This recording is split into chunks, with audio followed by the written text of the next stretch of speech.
Masjidil Aqsa kembali menjadi sorotan dunia setelah kekerasan yang dilakukan oleh militer Israel terhadap warga Palestina yang melakukan sholat di tempat tersebut. Harus diakui, masjid ini telah menjadi sumber konflik yang panjang antara Israel dan Palestina. Setelah melalui perdebatan sejarah antara Palestina dan Israel, UNESCO pada Oktober 2016 mengakui Masjidil Al-Aqsa sebagai peninggalan peradaban Islam. Hal ini tentu saja membuat Israel marah. Negara Yahudi ini mengklaim kota Yerusalem di mana Al-Aqsa berada adalah milik leluhur mereka. Masjid yang kerap menjadi sumber konflik tersebut menurut Israel didirikan di atas bangunan kuil Sulaiman atau Solomon Temple dan mereka ingin membangunnya kembali.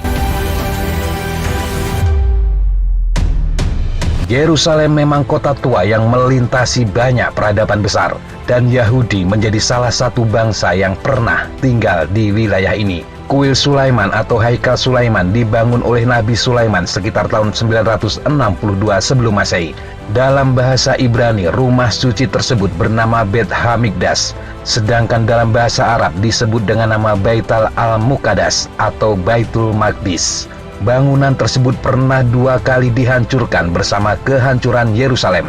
Selama sejarahnya yang panjang, kota ini juga pernah dikepung 23 kali, diserang 52 kali, dan berpindah dari satu penguasa ke penguasa lain selama 44 kali.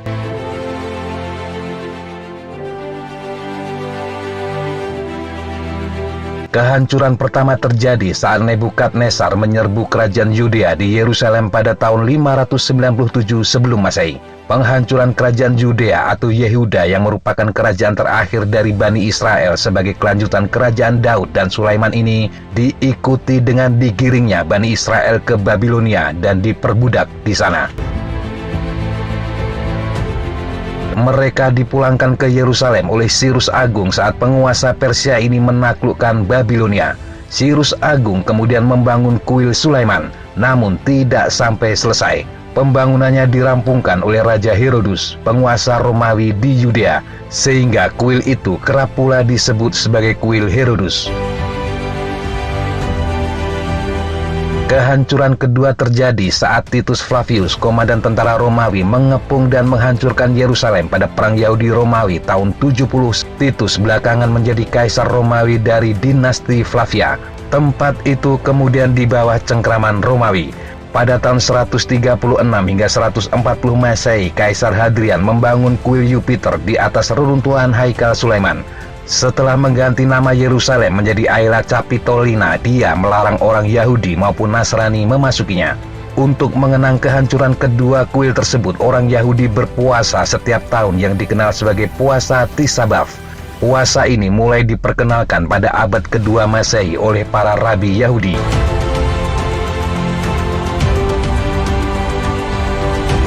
Pada tahun 363 Masehi, Kaisar Romawi lainnya, Julian, dalam perjalanannya ke Persia tiba di reruntuhan kuil kedua. Dia memberi izin kepada orang Yahudi untuk membangun kembali kuil tersebut.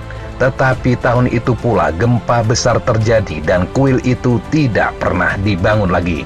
Alhasil, orang-orang Yahudi beribadah di sisi tembok barat kuil kedua yang kini dikenal sebagai tembok ratapan. Tembok yang tersisa ini tinggal 60 meter panjangnya. Sekitar tahun 620, Nabi Muhammad SAW melakukan Isra dan Mi'raj. Isra merupakan perjalanan Nabi Muhammad pada waktu malam hari dari Masjidil Haram ke Masjidil Aqsa. Kemudian dilanjutkan dengan Mi'raj yang merupakan perjalanan Nabi Muhammad pada malam hari dari Baitul Maqdis menuju ke Sidratul Muntaha.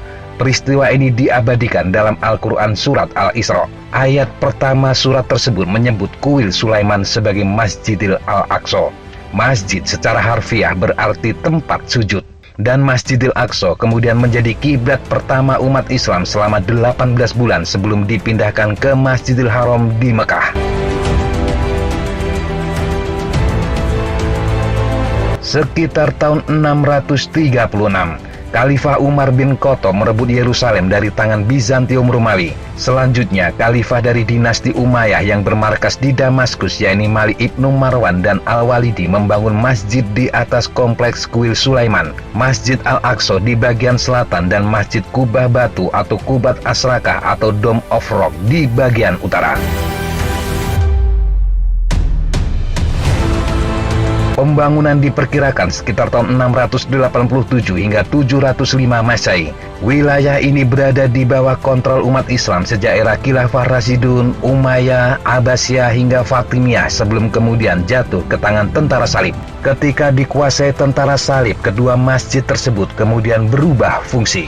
Masjid Al-Aqsa pernah dijadikan istana oleh kerajaan salib Yerusalem, sedangkan Masjid Kubah Batu diubah fungsinya menjadi gereja. Setelah Salahuddin Al-Ayyubi merebut kembali Darussalam atau Yerusalem, Baitul Maqdis kemudian dikembalikan ke fungsi semula. Ini berlanjut ke dinasti-dinasti berikutnya hingga Utsmani.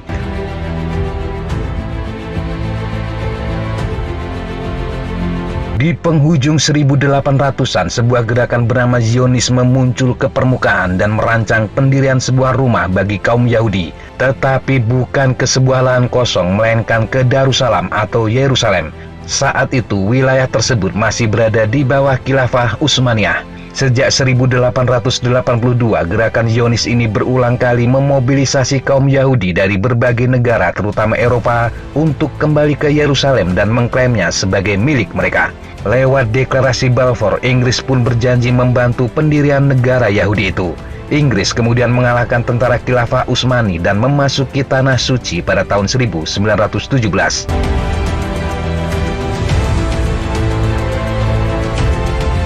Pada 14 Mei 1948, negara Yahudi pun diproklamasikan oleh David Ben-Gurion yang kemudian menjadi Perdana Menteri pertama Israel.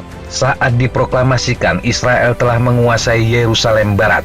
Setahun kemudian, Israel menobatkan Yerusalem sebagai ibu kota. Yerusalem Timur dicaplok Israel setelah Perang 6 Hari pada 1967. Meski Israel secara sempurna telah menguasai Yerusalem dan mengklaim Yerusalem sebagai ibu kota abadi Israel, namun tidak ada negara yang mengakuinya sebelum kemudian Presiden Amerika Donald Trump mengumumkan pengakuan tersebut pada tahun 2019. Bukan rahasia lagi, Israel ingin membangun lagi Solomon Temple. Namun Masjidil Aqsa dan Masjid Kubah Batu masih berdiri. Kompleks ini diyakini berdiri di atas reruntuhan Haikal Sulaiman yang dihancurkan Romawi. Ini jadi titik masalah besar. Karena jika ingin membangun kuil Sulaiman, maka Israel harus menghancurkan masjid tersebut. Menurut keyakinan orang Yahudi, kuil tersebut akan dibangun oleh Mesias yang mereka tunggu kedatangannya. Sang Mesias juga akan merestorasi Israel seperti era keemasannya di masa Nabi Daud dan Nabi Sulaiman, mengembalikan orang Yahudi ke Israel dan memimpin dunia dari Yerusalem. Tetapi Mesias yang mereka tunggu bukanlah Nabi Isa sebagaimana yang dinanti oleh umat Islam dan Yesus yang diyakini oleh Kristen. Pembangunan kuil ketiga ini merupakan gagasan populer di kalangan Yahudi sayap kanan dan secara tradisional dianggap merupakan agenda politik mainstream Israel. Tetapi pemerintah Israel masih melarang pembicaraan terbuka soal itu. Sejumlah kalangan di Israel menilai pembicaraan soal itu masih dibatasi karena ada anggapan Muslim akan segera melakukan perang dunia jika gagasan itu benar-benar terwujud. Sampai saat ini, Haram Al-Sharif masih dikelola oleh Yayasan Wakaf, sebuah lembaga keagamaan di bawah pemerintah Yordania dan Palestina. Meski demikian, sesekali gagasan tersebut meluncur dari mulut para pejabat tinggi Israel. Salah satunya Menteri Konstruksi dan Perumahan Israel pada tahun 2013-2015, Uri Ariel, yang mengatakan sangat ingin kuil ketiga tersebut dibangun. Yang jelas, penggalian intensif sejak 1967 dilakukan di bawah naungan Kementerian Urusan Agama Israel. Pada 1968, penggalian dilakukan di bagian selatan Masjid Al-Aqsa dan dilanjutkan dengan penggalian bagian barat masjid pada sekitar 1970. Sejumlah terowongan pun kemudian dibuat di bawahnya. Penggalian tersebut bukan hanya menuai protes dari Muslim, tetapi juga dari berbagai kalangan, termasuk lembaga seperti PBB. Melihat jejaknya, Al-Aqsa hampir akan terus menjadi sumber konflik di wilayah tersebut. Semua mungkin sedang menjalani nubuahnya. Dari sini, perang akhir zaman akan pecah.